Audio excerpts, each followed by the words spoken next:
Hi all, నేను మీ బునిబాబు. మనకు 2-3 నెలల నుంచి ఒకటే కడుపులో నొప్పి అనమాట. దానికి తోడు మా అమ్మ ఒకటే సెటైర్లు పుండు మీద కారం జల్లినట్టు రోజు తాగి ఇంటికి వస్తే ఇలాగే ఉంటుంది మరి అని.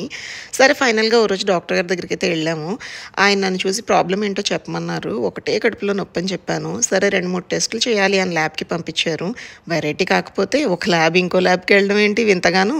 సరేలేండి, నా టైం అలా ఉంది.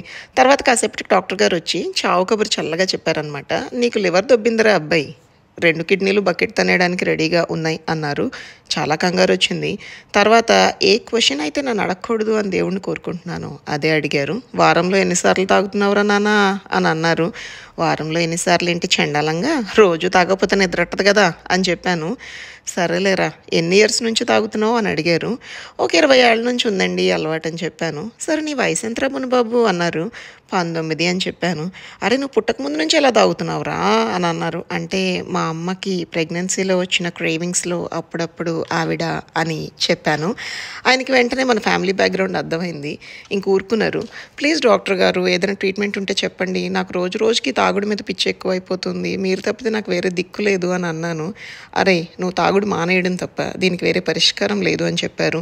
ఓ నో ప్లీజ్ డాక్టర్ గారు, అంత మాట అనకండి, కావాలంటే మీకు ఫీజు డబుల్ ట్రిప్లో చేసిస్తాను, కానీ నాకు తగ్గట్టుగా పరిష్కారం చెప్పండి అని అడిగాను. సరే రోజులో ఎన్ని పెగ్గులు తాగుతున్నావురా బునిబాబు అని అడిగారు. మనం సైలెంట్గా 8 అని చూపించాము. 8 ఏళ్ళు చూపించి చెప్పాను. ఎందుకంటే పక్కన మా అమ్మ ఉంది, తోలు తీసేస్తుంది. ఈ రోజు నుంచి ఓ పని చేయరా, 4 పెగ్గులు మాత్రమే తాగు, నెక్స్ట్ వీక్ కలుద్దాం అని అన్నారు. మళ్ళీ సేమ్ ప్రాబ్లంతో కలిశానమాట. ఎందుకంటే పెద్ద ఏమి ఎఫెక్ట్ పడలేదు మనకి. డాక్టర్ గారు మీరు ఇచ్చిన ట్రీట్మెంట్ ఏం పని చేయట్లేదు, నాకు డబ్బులన్నీ శుద్ధ దండగా అని అన్నాను. అట్లా అనకరా బునిబాబు, నువ్వంటే నాకు చాలా ఇష్టం కదా, ఓ పని చేయరా, ఈ రోజు నుంచి 2 పెగ్గులు మాత్రమే తాగు అని అన్నారు. నెక్స్ట్ వీక్ మళ్ళీ కలుద్దామని సెకండ్ ఇచ్చి బాయ్ బాయ్ అని చెప్పేసి ఇంటికైతే దూసుకుని వెళ్ళిపోయాను. నెక్స్ట్ వీక్ కొత్త సమస్య మొదలైందండోయ్. ఒకటే గుండెలో మంట, ఇంట్లో ఒకటే ఏడుపులు, లబో దిబో అని కంగారు. ఇంకేం చేస్తాం, పొలో మన ఫ్యామిలీ మొత్తం మళ్ళీ ఆయన దగ్గరికి వెళ్ళాము. ఆయనకి మళ్ళీ డౌట్ వచ్చింది. ఏంట్రా ఆ మొహం ఏంటి అలా ఉంది, బాటిల్ మొత్తం లేపేసావా ఏంటి లాస్ట్ నైట్ అని అడిగారు. లేదు లేదు డాక్టర్ గారు, మీరు ఎలా చెప్తే అలాగే చేశానండి, నిజం మీ మీద ఒట్టు అని అన్నాడు బునిబాబు. అదేంట్రా నేను ఎలా చెప్పాను, నువ్వు ఎలా తాగావు చెప్పు ఒకసారి అని అడిగారు. నేను స్టార్టింగ్లో ఒక బాటిల్ నుంచి 8 పెగ్గులు చేసుకుని తాగేవాడిని అండి. తర్వాత ఏముంది, ఒక బాటిల్ నుంచి 4 పెగ్గులు చేసుకుని తాగాను. తర్వాత ఏముంది, ఇంకో బాటిల్ నుంచి 2 పెగ్గులు చేసుకుని తాగాను. అంతే, గుండెల్లో మంట, ఒకటే ఆందోళన, చచ్చిపోతానేమో అనిపిస్తుంది అని చెప్పాను.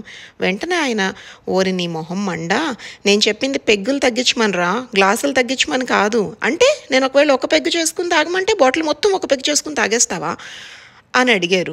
ఇంకా మనం ఏమనాలో అర్థం కాక అంతేగా అంతేగా అనే ఎక్స్ప్రెషన్ ఇచ్చామన్నమాట.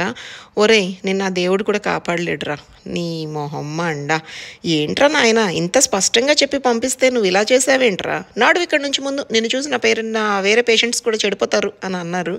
తర్వాత ఆయనకు డౌట్ వచ్చింది. అరే ఆగ్రా, మీ ఇల్లు ఇటైతే అటెక్కడికి వెళ్తున్నావు అని అడిగారు. ఇంకెక్కడికి, వైన్ షాప్కి అని అన్నాను. అంతే, డాక్టర్ బాబు షాక్, బున్ను బాబు రాకు.